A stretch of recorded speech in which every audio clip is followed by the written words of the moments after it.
Boa noite, amados, a graça e a paz do Senhor Jesus. Estamos novamente com todos vocês para apresentar e trazer para todos vocês mais um programa do Global Focus para abençoar a sua vida, a sua família, o seu ministério. E hoje trazendo à luz um assunto muito importante. Além de apresentar uma estratégia missionária, uma ferramenta de edificação da tua igreja e da tua vida, trazer à luz um assunto de extrema importância. Muitos pastores bem intencionados, não tenho dúvida alguma, diante do chamado de Deus em alcançar vidas, em expandir o reino de Deus, em implantar um novo ministério na região ou em qualquer lugar do Brasil, no entusiasmo eles não levam em conta alguns detalhes tão importantes, que é justamente a questão tributária, a questão da legalização da documentação da igreja, a questão dos contratos de trabalho, sendo a pessoa funcionário da igreja ou voluntário, a questão dos próprios honorários do pastor, né? Como é que o pastor tem direito a salário, não tem, diante da lei, como é que fica isso? A Bíblia fala que digno é o obreiro do seu salário, e se você prega bem, você é digno de dupla honra, salário dobrado. Mas como é que o governo, como é que a Receita Federal encara tudo isso?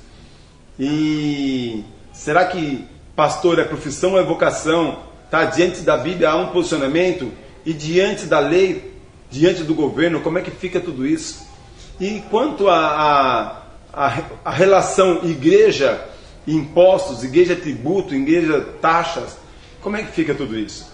Queridos, muitos pastores pecam nessa área. E o pior, eles não têm nem aonde se informar. Nós estamos trazendo para você hoje a Gospel Contábil, uma contabilidade que ela faz a contabilidade de qualquer empresa, mas a especialização dela é justamente igrejas. Há 15 anos, esses irmãos amados, eles vêm fazendo contabilidade de igrejas. Eles já têm cerca de 40 igrejas que eles fazem essa contabilidade. E se você, sem compromisso nenhum, tiver alguma dúvida ou precisando mexer em alguma área do teu ministério, você pode entrar em contato com a Central Gospel. Eles estão prontos para te atender gratuitamente, vão tirar as tuas dúvidas, eles vão te oferecer um espaço, e hoje você vai ter a alegria de conhecer o Gospel Contábil. Fica conosco, nos próximos 30 minutos você será poderosamente abençoado em nome de Jesus. Amém. Boa noite, amados, a graça e a paz do Senhor Jesus. Nós estamos hoje aqui fazendo uma visita maravilhosa ao escritório Gospel Contábil do nosso irmão Tico e o Léo. Eles têm abençoado muito a região, e a proposta da nossa programação, todos sabem, é realmente trazer ferramentas, né, para abençoar o seu ministério, a sua igreja, a sua família. E os irmãos verão o quanto é importante esse trabalho. Esse trabalho, por pouco tempo que eu conheço o Tico, que são alguns anos, poucos anos, eu vejo que é mais do que um trabalho, é realmente uma vocação que está no sangue e no coração desse irmão. E para mim tem sido uma honra poder estar aqui, uma alegria imensa poder estar aqui. Tico, boa noite, a paz do Senhor Jesus. Tudo bom, meu querido? Pastor. Ô, Tico, querido, por gentileza, eu gostaria muito, algumas pessoas não conhecem, eu gostaria muito que você falasse o que é esse escritório, qual que é o teu trabalho. Pastor, o Gospel Contábil é um sonho. Há muitos anos eu decidi estudar contabilidade, e trabalhei para iniciativa privada, trabalhei para algumas empresas grandes, como a Santa Marina, Cargill. Santa Marina é uma empresa que lá na França é estatal, chama Saint-Gobain. A Cargill é uma empresa aqui de Santos, do ramo de alimentos, mas nos Estados Unidos é a segunda maior em alimentos, faz suco, café, essas coisas todas. Mas em 97, aí eu decidi embrenhar pelo caminho da iniciativa privada, estabelecendo meu escritório. Então, desde lá eu venho trabalhando só com igrejas, 15 anos trabalhando, atendendo as igrejas batistas e outras igrejas divididas aí pelo litoral paulista. Rapaz, glória a Deus. Então, Gospel Contábil é uma contabilidade especializada em administração eclesiástica. Isso, nós só trabalhamos com igrejas, associações, toda entidade ligada ao ramo religioso. Então nós trabalhamos para as empresas sem fins lucrativos. Tico, isso é coisa muito séria, que coisa maravilhosa, 15 anos de experiência Nós, hoje, na minha idade, tipo, aos 46 anos de idade, eu já vi muita empresa tendo dificuldade nessa área contábil, questões tributárias, questões mal administradas, e nós temos aqui na nossa região um escritório contábil especializado em administração eclesiástica. Isso. Chico, com quantas igrejas vocês estão trabalhando hoje atualmente? Cerca de 40 igrejas. 40 igrejas. Vocês administram 40 igrejas. Isso. Glória a Deus. Tipo, nós temos visto que na nossa região tem crescido muito o número das igrejas e existe pouca informação sobre isso. Tipo, eu gostaria de dividir isso com a nossa região. Me fala um pouquinho qual o relacionamento da igreja, o posicionamento da igreja diante da lei, a influência, até onde a lei pode ir, em poucas palavras, qual é o envolvimento, o que a igreja deve se preocupar, por gentileza, a igreja e a lei. Na parte administrativa, financeira, na parte legislativa, né, a igreja é uma empresa. Então ela está subordinada às leis. A igreja tem que ter o seu registro civil, né, através do cartório, registrando os seus atos de fundação, os seus estatutos, atas de atual diretoria. A igreja tem que fazer isso conforme o seu estatuto. Se diz que é anual, tem que ser anualmente. Se diz que é de 2 em 2 anos, então tem que ser de 2 em 2 anos. Tem alguns estatutos que levam a 3 anos, então é triênio, mas de 3 em 3 anos a igreja tem que se atualizar em termos de estatuto, em termos civil. A igreja tem que manter o seu CNPJ ativo. Isso significa que a igreja tem que manter em dia a DIPJ, que é a Declaração do Imposto de Renda Pessoa Jurídica, que assegura a isenção da igreja. A igreja tem que apresentar todo ano a RAIS, né, que é o Relatório Anual de Informações Sociais para o Ministério do Trabalho. A igreja tem que apresentar a DCTF, todos esses relatórios anuais, que se isso não for feito, traz para a igreja prejuízo financeiro, porque as multas, tanto do Ministério da Fazenda como do Ministério do Trabalho, quase todas as multas chegam a R$500. Quer dizer, quando as igrejas titubeiam, não tem uma boa assistência contábil, não tem uma assistência jurídica, e o pastor, às vezes, ele tem pouca formação em administração eclesiástica, e aí ele desconhece isso, ele leva a sua igreja a ter grandes prejuízos financeiros. Mas, Tico, o que você está falando é uma coisa muito séria, porque existem muitos homens de Deus com boas intenções, abrindo ministérios independentes, muitos, mas lhes falta essa informação.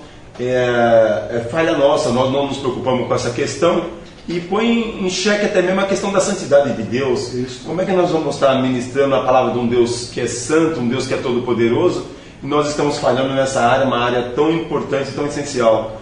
Tipo, uma outra dificuldade que eu vejo nas igrejas é a questão da remuneração pastoral. Existem 2 extremos. Existem igrejas que não reconhecem o pastor de forma alguma, e outras igrejas o pastor quer levar toda a igreja como salário. O que você tem para comentar? Existe essa dificuldade nessa área de remuneração pastoral, o salário do pastor? Como é que processa essa área? O que você sente dessa esfera no meio do eclesiástico? Com relação à renda do pastor, eu costumo pensar como contador e como diácono. Diácono e contador. Eu amo os pastores, amo as igrejas e sei que a igreja precisa honrar o seu pastor. E sei também que o pastor precisa conhecer os limites da sua igreja. Então, eu acho que as coisas devem ter um equilíbrio. Quanto à remuneração do pastor ele não é empregado. Pastor ele não tem contrato de trabalho, pastor ele não tem carteira de trabalho, pastor não tem vínculo empregatício, né? E a remuneração do pastor não é chamada de salário, nem de ajuda de custo, nem de prolabore, nada disso. Porque se nós dermos essa conotação ao sustento pastoral, nós vamos prejudicar a igreja. Talvez um fiscal chegando na igreja, lendo o livro caixa da igreja, vendo esses lançamentos no livro caixa, pagamento ao pastor, do salário do pastor, férias do pastor, 13º do pastor. Não, o pastor não tem nada disso.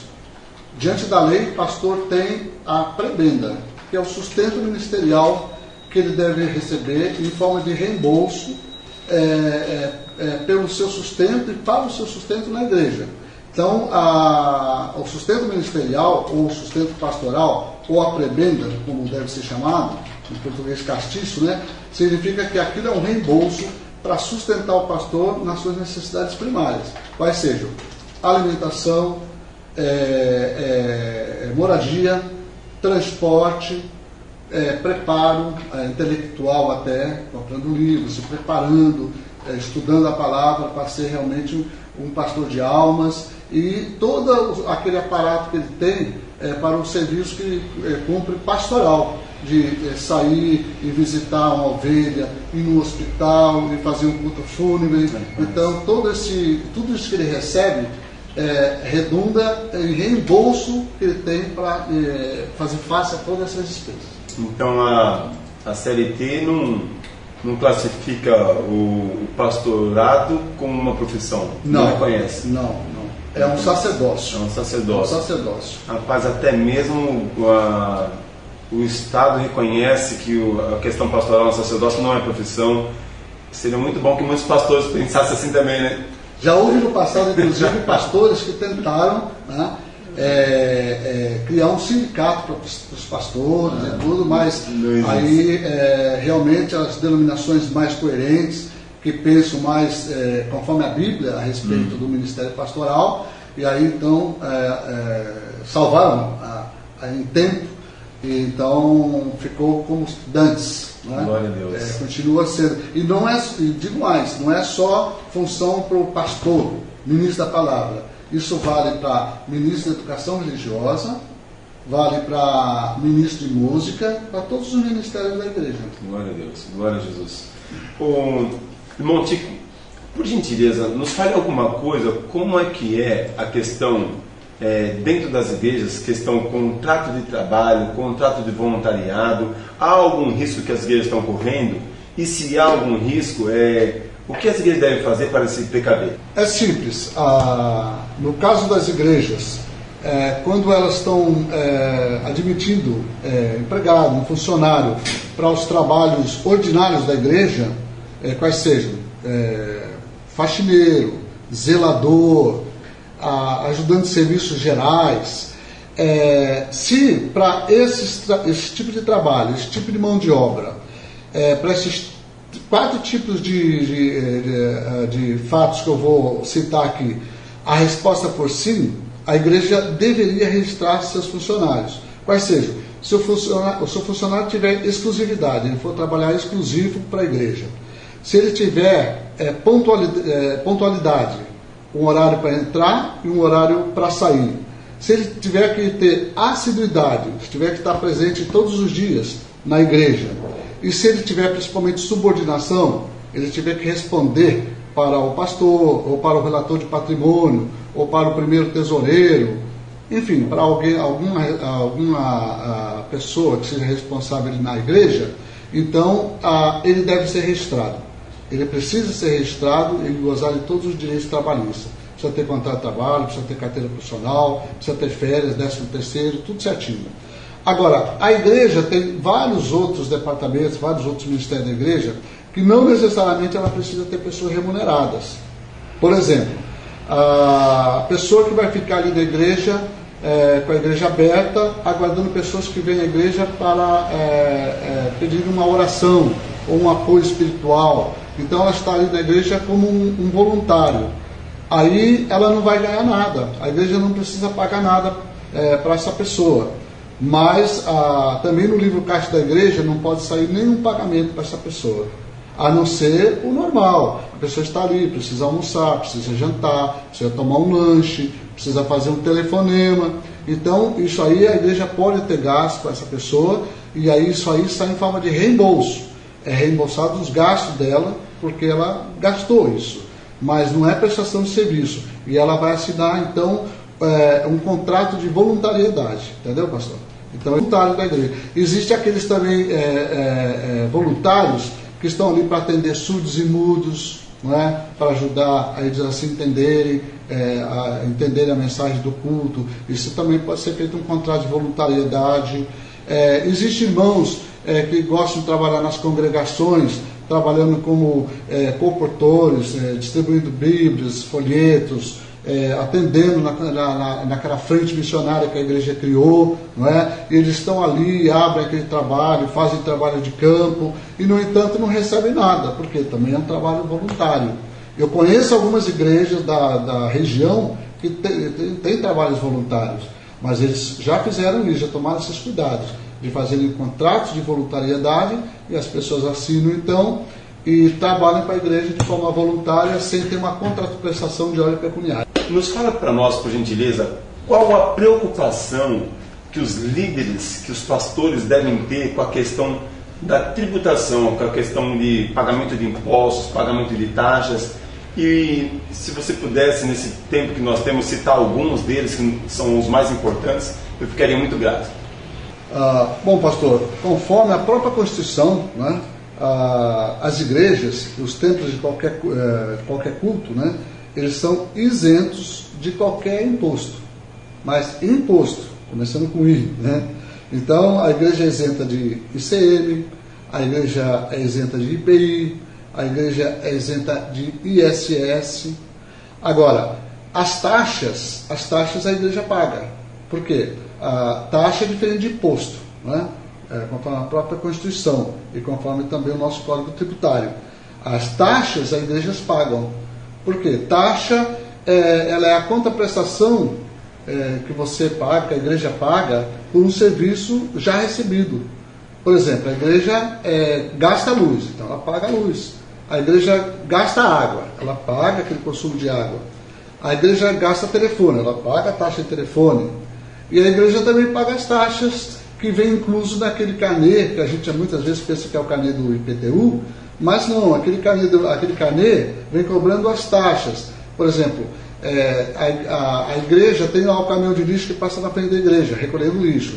É taxa de serviço urbano, essa taxa a igreja paga. A igreja paga a taxa de conservação, não é? Porque a igreja tem uma calçada, tem um passeio público, então a igreja paga essa taxa de conservação.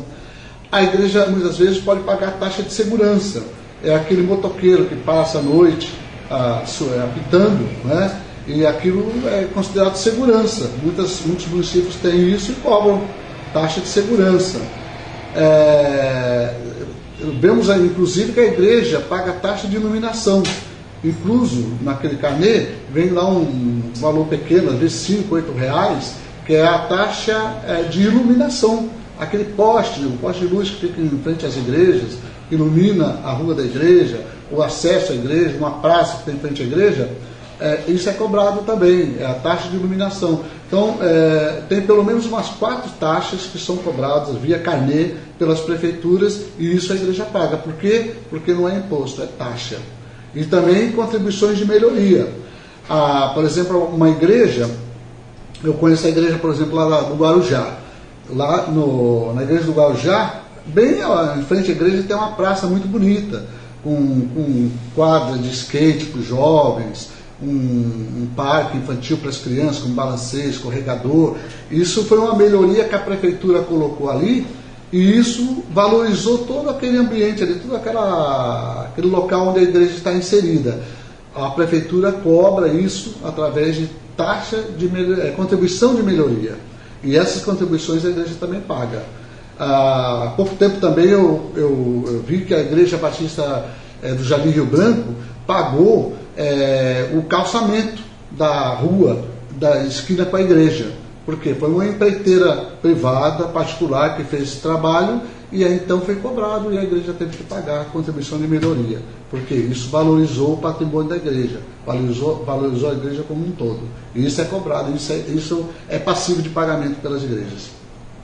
Neste ano, o tema será Atos 1:8 em 40 dias. Mas recebereis poder ao descer sobre vós o Espírito Santo e sereis minhas testemunhas, tanto em Jerusalém como em toda a Judéia e Samaria e até os confins da terra. Quero dar algumas orientações a você, pastor e líder, para melhor aproveitamento em sua igreja. O versículo de Atos 1:8 está separado em 6 semanas. Primeira semana, visão e poder. O texto diz, recebereis poder. Segunda semana, consagração e ação. Sereis minhas testemunhas. Terceira semana, Jerusalém, nossa cidade. Quarta semana, Judéia, nosso estado. Quinta semana, Samaria, o Brasil. Sexta semana, os confins da terra. Em cada domingo, o pastor prega sobre o tema semanal e durante os dias da semana, os crentes fazem as meditações devocionais.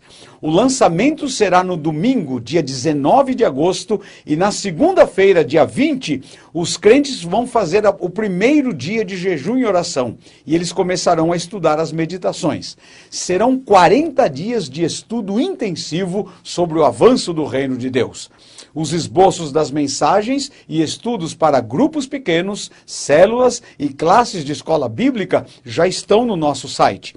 É muito importante que cada membro da igreja tenha um envolvimento pessoal. Portanto, adquira um livro para cada pessoa. Cada livro custa apenas R$6. É muito barato se considerarmos o custo-benefício. Os 40 dias de jejum e oração deste ano serão realizados de 19 de agosto a 28 de setembro. Claro que você e sua igreja poderão fazer numa outra época que encaixe melhor no seu calendário. Inscreva sua igreja. Se você participou no ano passado, simplesmente atualize o seu cadastro. Adquira os livros o quanto antes, não deixe para a última hora. Para facilitar e diminuir os custos de transporte, temos distribuidores em algumas regiões. Veja no nosso site os locais. Estamos orando para que as igrejas sejam impactadas e motivadas a transformar a cidade, o estado, o Brasil e o mundo para a glória de Deus. Que Deus te abençoe.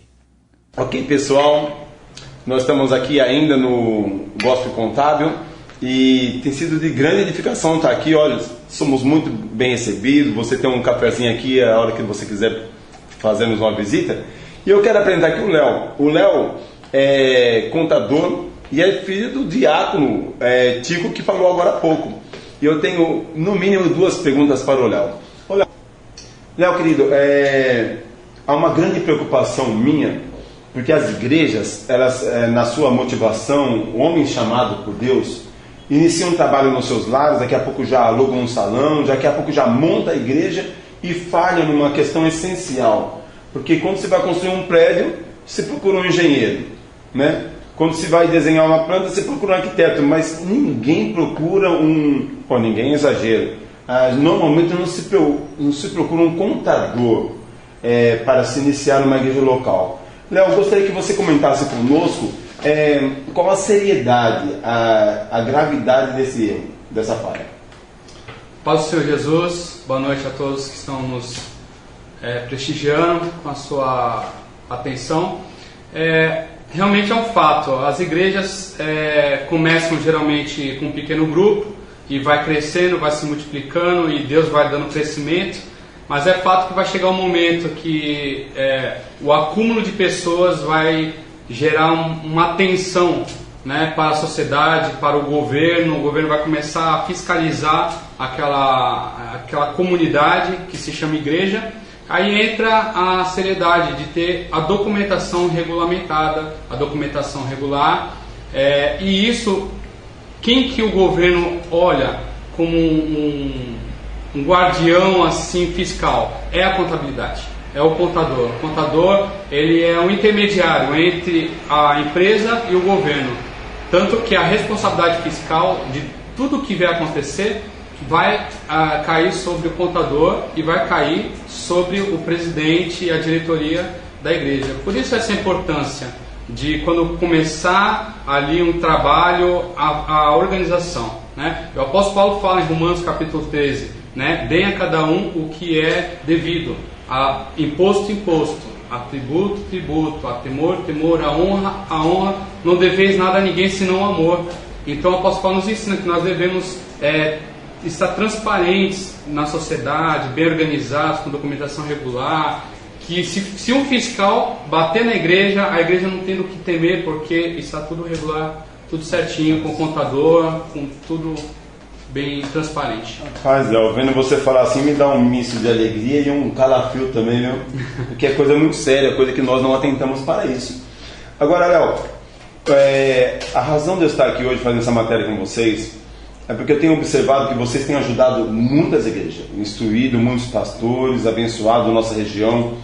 Léo, vocês oferecem algum tipo de treinamento, algum tipo de curso? E se oferece, como é que é? E a quem a gente deve procurar? Como é que funciona isso? Sim, a grande condição de uma empresa é a mão de obra, as pessoas contratadas profissionalmente para trabalhar numa empresa. Então nós, por exemplo, aqui da contabilidade, a gente vai contratar um funcionário e vamos remunerar para ele nos ajudar. A igreja já não acontece isso. A igreja, a gente lidar com pessoas que estão ali para servir com a sua vocação. Então a grande dificuldade da igreja é ter um tesoureiro, ter um secretário, ter um conselho fiscal que não são profissionais, estão ali para servir. Então a grande dificuldade da igreja hoje é essa, ter uma mão de obra qualificada, em vista que não é remunerada, não é uma mão de obra profissional. Então por isso a gente tem feito um treinamento, esse foi o nosso primeiro tema, que é uma apostila Administrando a Casa do Senhor com Excelência. Aqui nós citamos algumas curiosidades de igrejas bem administradas, falamos sobre secretaria, tesouraria, a origem da administração eclesiástica, tudo no âmbito teológico, mas também no âmbito da lei. E esse é nosso primeiro treinamento, a gente já pôde ajudar muitas igrejas, já fizemos 6 edições, logo mais vocês poderão contemplar da sala de treinamentos. E a gente cobra um custo mínimo, só para realmente manutenção, mas isso na verdade é um investimento. E nós estamos também visando o que? A dificuldade da igreja, a necessidade da igreja. Muitas igrejas que recebem missionários de outras línguas não têm intérprete. Então nós também estamos dispondo nossas dependências para treinar missionários que desejam inglês, espanhol, para ser usados de intérprete na igreja. Glória a Deus. Ok, Léo. Nós queremos dar uma olhada aqui nas dependências. Eu vi que você tem uma sala excelente de reunião. Essa sala, outro dia eu vi que vocês deixaram acessível para os pastores que quiserem vir fazer a sua reunião aí, fazer um trabalho. Eu gostaria de mostrar agora o escritório para o nosso público e que possamos procurar o gospel contábil e tirar dúvidas. Já vi muitas dúvidas com relação a... Tem pastores que não sabem, não tem contato com contrato de voluntariado, contrato de trabalho. Vocês têm tudo isso para fornecer, modelos. Caso alguma igreja interessar, sim, pode procurar vocês. Pode procurar, sem custo algum. Tem o nosso telefone, está à disposição. Treinamento, contabilidade, informações e orientações sobre impostos, abertura de igreja, tirar dúvidas tuas sobre contrato de voluntariado. Queridos, vocês podem procurar aqui o Gospel Contábil, será uma grande bênção. Ok, amados, chegamos ao término de mais um programa do Global Focus. Que bênção poder contar com a sua presença conosco. Que bênção poder saber que nosso programa está crescendo a cada dia, mais pessoas têm assistido esse programa e têm sido abençoados. Nós louvamos a Deus pela sua vida, porque sem você esse programa não seria possível. Eu quero nesse momento orar ao Senhor. Orar ao Senhor porque é bem provável que existem muitos pastores com dificuldade financeira, dificuldade com a sua liderança, dificuldade com o seu tesoureiro. É bem provável que existem pastores que não sabem o que fazer diante da necessidade de algum contrato. E hoje vocês foram abençoados. Queridos, vocês receberam hoje o que é raridade.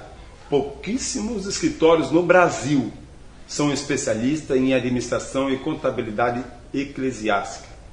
Eu espero que tenhamos abençoado a sua vida e que você possa divulgar o nosso trabalho e continuar sendo abençoado como nós estamos sendo abençoados aqui na TVCA. Permita-me que eu ore por você. Permita que eu ore por você, independente de você ser pastor ou não, para que Deus te abençoe a sua vida financeira, que Deus te abençoe a sua família. Eu quero orar nessa hora. Fechemos nossos olhos. Ó Deus e Pai Todo-Poderoso, nós adoramos ao Senhor e nós glorificamos o Teu nome. Senhor, diante de tudo isso que ouvimos, Senhor, do irmão Tico, do irmão Leonardo, Senhor, traga-nos, ó Deus, a seriedade de refletir a santidade do Senhor, não somente na nossa vida pessoal, íntima, familiar, mas também, Senhor, na nossa vida moral, diante do governo, diante do Estado, diante da nossa liderança de cada igreja local. Pai, desperta, Senhor, em cada pastor a preocupação com esse assunto tão sério. Senhor, que é a questão contábil, a questão tributária, a questão, Senhor, da toda a documentação da tua igreja local. Pai, abençoa teus filhos, abençoa a nossa região. Abençoa, Senhor, as famílias também que têm sido enriquecidas em assistir à nossa programação. Que teu nome seja engrandecido, que teu nome seja glorificado, que tua igreja seja edificada. É assim a nossa oração, em nome de Jesus. Amém. Amém. Deus abençoe e até o próximo programa do Global Focus.